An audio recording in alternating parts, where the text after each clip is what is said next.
বন্ধুরা, কেমন আছো তোমরা? আশা করি ভালো আছো। আমিও তোমাদের দোয়ায় ভালো আছি, আর আমিও চাইবো তোমরা ভালো থাকো, সুস্থ থাকো। তো বন্ধুরা, আজকে আমি তোমাদের সঙ্গে আবার একটা নতুন ভিডিও শেয়ার করতে এসেছি। আজকে আমি তোমাদের একটা গান শোনাবো, যেটা আমার খুবই পছন্দের গান। এটা আমি তোমাদের সঙ্গে শেয়ার করতে চাইছি। তো বন্ধুরা, গানটা হলো এটা। একটা কথা বলবো যদি রাখো, তোমার মনেও আমার ছবি আঁকো।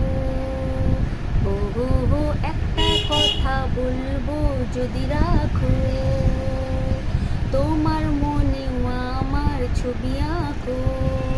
নেই কাছে যে রং তুলি, ভাবছি তোমায় কি বলি। নেই কাছে যে রং তুলি, ভাবছি তোমায় কি বলি। স্বপ্নেরই রং দিয়ে ছবি আঁকবো, মনে রাখবো।